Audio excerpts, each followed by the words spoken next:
Au niveau à ses exigences et Mohamed Bayo, l'international guinéen, l'a appris à ses dépens.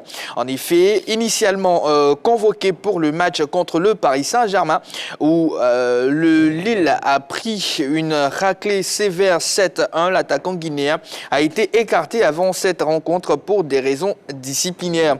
En cause de cette mise à l'écart, l'ancien Clermontois a été aperçu dans un établissement nocturne à travers une photo publiée la veille sur les réseaux sociaux. Ça fait le buzz de ce soir. Et bien sûr, sa mise à l'écart fait beaucoup couler d'eau sous le pont. Jean-Philippe Auria nous a rejoint. Bonsoir Jean-Philippe. Bonsoir Jean-Baptiste. Comment allez-vous? Super bien. Et vous arrivez, on parle le buzz de Bayo qui serait allé en boîte de nuit. Et vraiment, c'est chaud. Comment vous réagissez face à cette mise à l'écart? Je pense que tout est fonction du règlement intérieur du club de Lille. Voilà, le jeune garçon est arrivé dans un club très professionnel qui a sa méthode de fonctionnement. Et la veille d'un match aussi important comme celui qu'ils ont eu à disputer face au Paris Saint-Germain, il ne pouvait se permettre un tel écart.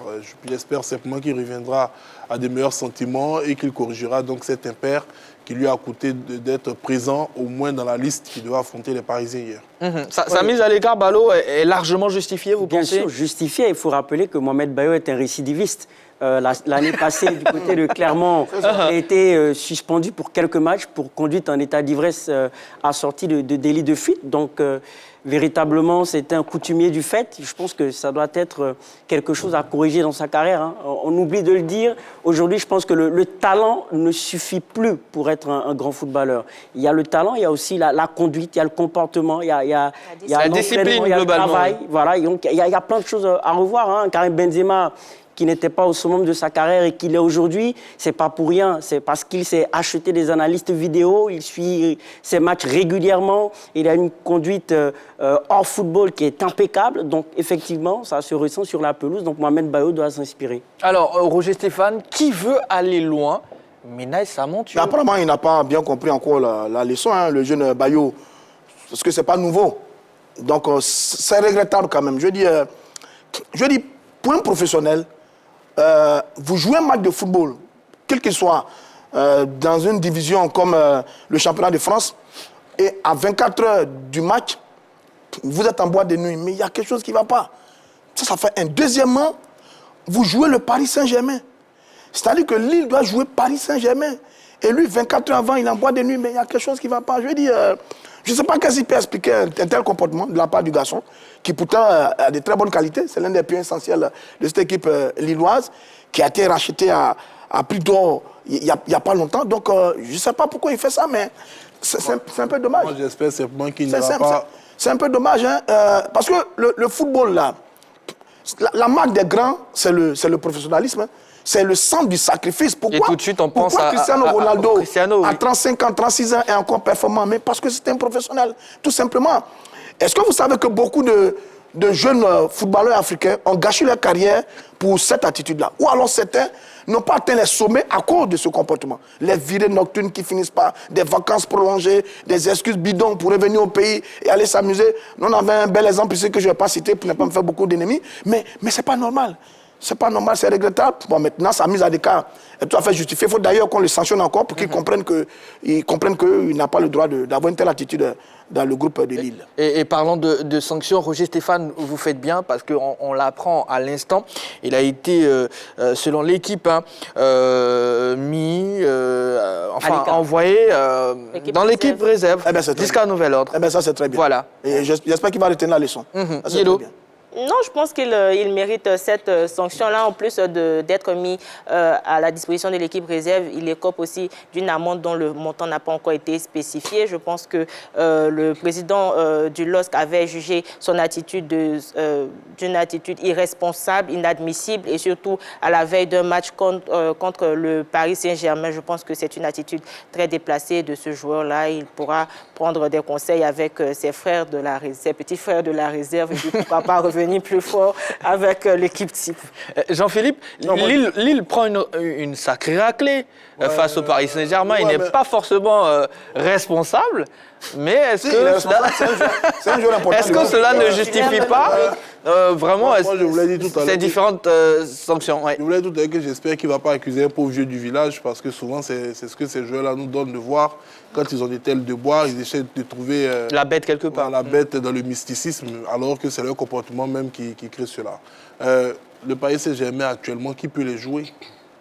C'est la grosse question. Quand on voit les scores qu'ils donnent ou qu'ils font à chacune de leurs sorties, en trophée des champions 4-0, face à Montpellier 5-2, la première sortie encore du championnat face, je crois c'est Clermont, si ma mémoire est bonne, c'était encore plus de 5 buts. Actuellement, le PSG est injouable. Hier, c'était 7-1. Hier, c'était Avec 7-1. le but le plus rapide de la saison pour l'instant, 8 secondes. Oui. Pour l'instant, le Paris Saint-Germain est injouable. Parce que si vous faites un bloc bas défensif avec 11 joueurs derrière, ils ont des joueurs pour casser les lignes. Neymar qui peut s'infiltrer, Lionel Messi qui peut trouver des espaces dans les trous de souris, Mbappé avec sa vitesse qui peut aller très vite dans le dos des défenses, ils sont quasi injouables. Aujourd'hui, on attend Paris sur la scène européenne pour s'assurer au moins de ces niveaux nouveaux qu'ils ont. Mais c'est sera difficile pour les Parisiens de se trouver un véritable sparring partner dans le championnat. Moi, je n'en veux pas à Lille. J'espère simplement que cette rencontre face au PSG ne va pas les démoraliser, qu'ils vont relever la tête. Parce que prendre 7 buts dans une rencontre pour une formation qui n'a pas été si longtemps que cela championne de France, c'est quand même assez humiliant. Voilà. Bon, c'est Galtier. Oui. Galtier contre son ancienne équipe. Bien sûr. Donc, il a les secrets. Maintenant, oui, Paris est en pleine forme. Mais, en plus, d'ailleurs, Paris a réussi à remonter rapidement la crise Mbappé-Neymar. C'est très bien. Je les ai vus hier très, très complices. 2 pas décisives de Neymar pour Kylian Mbappé. Kylian Mbappé a très souvent trouvé Neymar. Mais ça, c'est très bien. Ça montre qu'au sein de cette équipe de Paris, il y a du caractère, il y a une volonté d'aller au-delà de ce qu'on a l'habitude de voir. Et Christophe Galtier fait du très beau travail. Je pense qu'il est en train d'imprimer sa marque, sa griffe. C'est très bien. Maintenant, Lille n'a pas rougi. On sait que l'écart entre les deux équipes existe réellement. Lille, il y a 2 ans, était champion de France avec Galtier, justement. Donc, on n'a pas rougi. Pour l'instant, c'est 2 victoires et 1 défaite. Et sur les 2 victoires, le conseil n'a pas encore inscrit de but. Et il n'a pas encore inscrit de but. Donc, peut-être ça. Est-ce que c'est ça qui...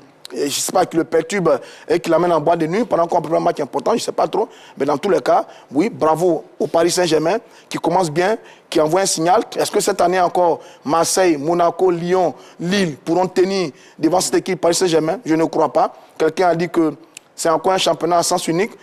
Paris est en train de dérouler. C'est le même cas d'ailleurs en Allemagne, avec le Bayern aussi, qui est en train de dérouler là-bas dans le championnat à sens unique. Maintenant, on attend la Ligue des Champions pour voir un peu à quoi va ressembler véritablement cette équipe du Paris Saint-Germain face à des équipes de meilleure qualité que Clermont et Dijon. D'accord. Alors, Roger Stéphane n'a pas voulu donner d'exemple ici en Côte d'Ivoire. Jean-Philippe, est-ce que de mémoire, vous vous souvenez d'un joueur qui avait ce genre de comportement? Là, je suis en train de chercher, c'est le même nom qui m'est revenu, parce qu'il a évoqué, mais on a eu quand même des cas assez atypiques. On entendait parler de Ronaldinho? Non. À l'époque, en Côte d'Ivoire, il y a eu le cas Serge Magui qui était évoqué, qui était démenti par le concerné. C'est pas moi qui l'ai dit. Oui, mais c'était l'actualité. Il y a eu... voilà, c'est le cas le plus emblématique. Sinon, on a eu des joueurs également qui, paix à son âme, Sékou Baba de Karamoko était reconnu également comme étant un joueur assez indiscipliné. Il y a eu quand même des sacrés athlètes qui... je ne vais pas dire que ça donnait aux mêmes actes que Bayo, parce qu'eux, à leur époque, au moins, ils n'évoluaient pas dans un environnement dit professionnel. Voilà, mais bon, ce sont des choses qui arrivent très souvent. Allez, merci beaucoup. C'est pas moi qui les ai cités. Hein. Allez, Roger, ne vous en faites pas.